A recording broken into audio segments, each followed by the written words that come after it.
Doctor Lanusse, ¿cómo le va? Bien, Nelson, ¿cómo está? Buenas tardes. Varias cosas. Usted habló con Nisman días antes de su muerte.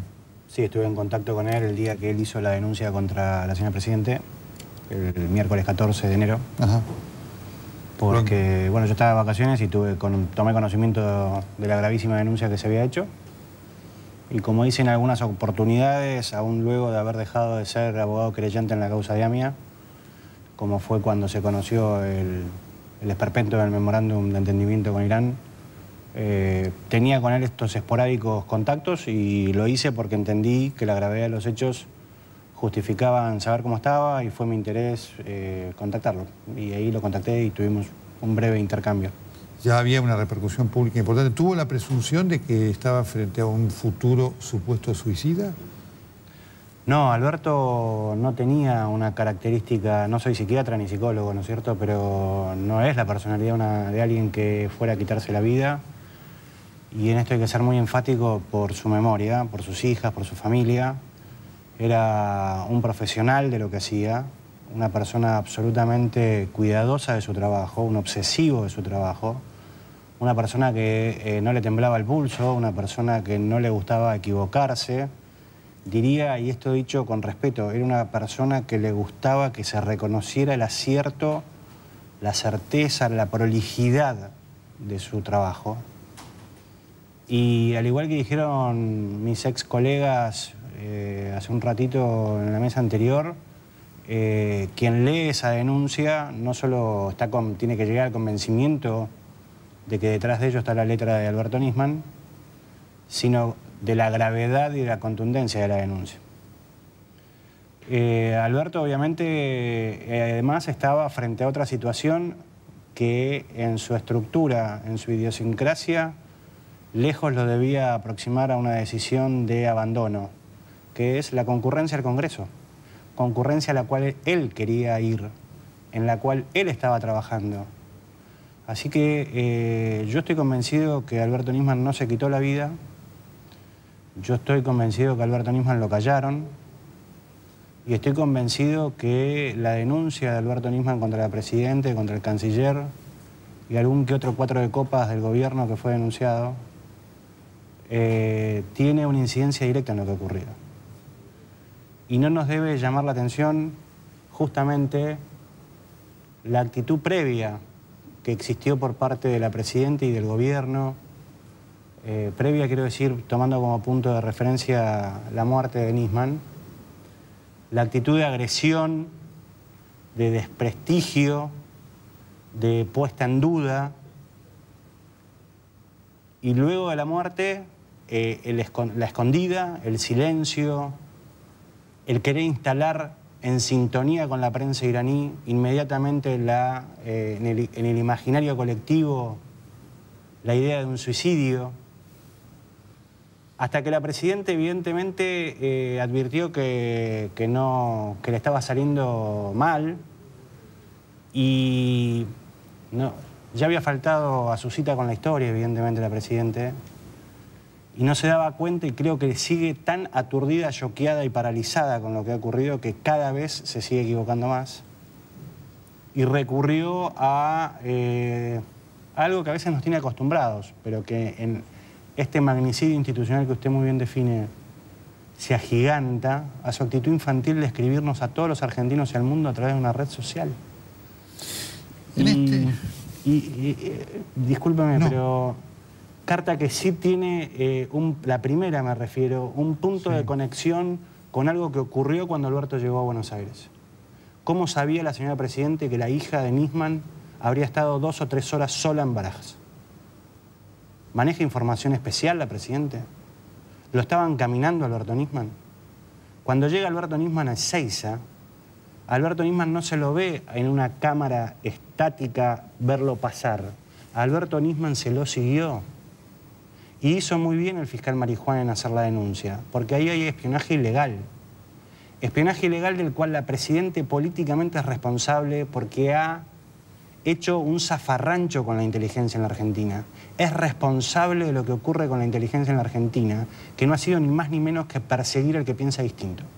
La señora Presidenta no tiene autoridad moral para proponernos hoy a los argentinos y al Congreso un proyecto de reforma de la Secretaría de Inteligencia, porque utilizó y engordó lo peor de la Secretaría de Inteligencia cuando le quedó cómodo, como por ejemplo hacer la canallada que se hizo contra el señor Enrique Olivera. Entonces, la señora Presidenta ahora cree que porque se sienta en una silla de ruedas y nos habla en cadena nacional dando lástima, le vamos a creer. Y la verdad que no por nada, desgraciadamente, estoy convencido que el 18 de febrero van a haber 2 ausentes que deberían estar marchando en primera fila, como ocurrió con la masacre de Charlie Hebdo en Francia, que es la Presidenta de la República y la jefa de todos los fiscales, que están escondidas porque lo dejaron solo a Nisman, porque no lo cuidaron a Nisman, porque la Procuración General de la Nación, y perdón que me ponga así, pero la Procuración General de la Nación, cuando Nisman hizo la denuncia, no la publicó en su portal. Cualquier cosa que es funcional a los intereses del gobierno, la Procuradora General de la Nación lo hace inmediatamente publicar en el portal de fiscales.gov.ar. ¿Y sabe por qué esto no se publicó y se conoció recién a partir de que el juez Lijo lo hizo publicar por el portal de la Corte Suprema de Justicia de la Nación? Porque la Procuradora es una Procuradora militante. Es mentira lo que nos dice la Presidenta, que le va a dar las escuchas telefónicas a la Procuración General porque es un órgano autárquico e independiente. Es verdad lo que nos dice la ley, pero la Procuradora General de la Nación echó a un señor procurador, por más que renunció, que es el doctor Esteban Rigui, a quien lo hizo renunciar el vicepresidente de la República, que está procesado por cometer delitos. Y cuando renunció el doctor Rigui, y los invito a que lean en página 12, para que nadie tenga que romper un diario, la carta de renuncia del doctor Rigui, dijo que si algo había llegado al convencimiento es que el alto cargo de Procurador General de la Nación no se puede ejercer desde un rol militante. Miren si se veía venir lo que ocurre ahora. Entonces, la señora Presidenta nos quiere distraer. Por eso el proyecto de inteligencia, al margen de que no tiene autoridad moral, es una cortina de humo. Es una cortina de humo como el candidaticidio que está haciendo este abogado que propone para la Corte, al margen de que comete el mismo estropicio que hizo Reposo falseando su currículum. La señora Presidenta nos quiere hacer perder el foco de donde tenemos que prestar atención, que son 2 cosas fundamentales. La denuncia que hizo el fiscal general Alberto Nisman contra ella, contra el canciller y los demás alfiles de la Presidenta, que es un hecho gravísimo, que tiene todos los ribetes de tipicidad penal, que debe ser investigado, donde además hay datos históricos objetivos de los cuales no han podido rebatir, que son las escuchas telefónicas. Eso la convierte a la Presidenta le provoca a la Presidenta, evidentemente, una situación de incomodidad frente a la historia, porque ha desnudado y ha exhibido a Alberto Nisman con enorme valentía lo que había detrás del acuerdo con Irán, que no es ni más ni menos que garantizar la impunidad de quienes están acusados de haber financiado, decidido y ordenado ejecutar el atentado a la AMIA. No por nada, Alberto Nisman, porque el gobierno intenta desacreditar ahora la denuncia diciendo que nunca se compró ni 1 milímetro de petróleo, sí, o petróleo dirían ahora, y se olvidan de una parte importante de la denuncia, que es que habla de pactos secretos. Pactos secretos que seguramente Alberto Nisman iba a ir a explicar a qué se refería, porque un fiscal sabe cuando escribe una denuncia. No se pone toda una denuncia. Y seguramente lo iba a ir a explicar al Congreso de la Nación. Por eso Alberto Nisman lo callaron.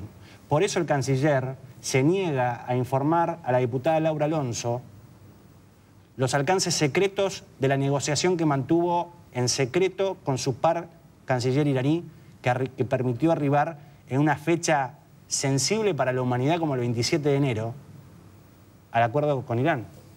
Y hoy la diputada Laura Alonso tuvo que interponer un amparo porque el canciller dijo que esa información era secreto de Estado.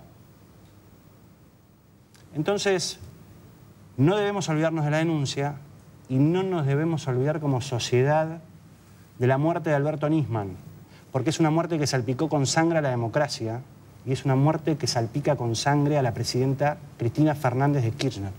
porque es la responsable de la violencia política que ella instala e instaló cada vez que hace uso de la cadena nacional, cada vez que desacredita desde un abuelo que le quiere comprar $10 a su nieto, a cualquier opositor o a cualquier persona que con legítimo derecho critica. Doctor Lanuse, muchas gracias. Lo veo choqueado e indignado. Está en juego la República, Nelson. Por eso yo creo que el 18 de febrero tenemos que marchar todos. Todos aquellos que queremos vivir en una república con límite, con control, con nuestras libertades garantizadas. Y fundamentalmente porque tenemos que honrar la memoria de Alberto, tenemos que honrar y acompañar a su familia, tenemos que acompañar a los fiscales, que son quienes actúan en defensa de la sociedad. El 18 de febrero es un compromiso que tenemos que tener todos, porque lo callaron a Alberto Nisman, pero no nos pueden callar a todos. Quiero decir lo siguiente, y por eso lo he escuchado, realmente con un nivel de indignación que me impacta. El valor de su palabra tiene el hecho de que usted fue un fiscal que investigó al menemismo con gran valentía, sufriendo amenazas, usted y su familia. Lo quiero recordar, porque esto le da un valor a lo dicho por el doctor Lanuse. Él enfrentó a aquel poder del menemismo y creyó en el kirchnerismo, cuando en la alborada era una cosa distinta. Y con el doctor Vélez buscaron modificaciones que rápidamente el kirchnerismo, cuando tuvo el dominio del poder, demolió. Y el doctor Lanuse lo que hizo fue irse. Este es el contexto por el cual su palabra tiene este valor. Y este impacto. Muchas gracias. A usted, Nelson, muchas gracias.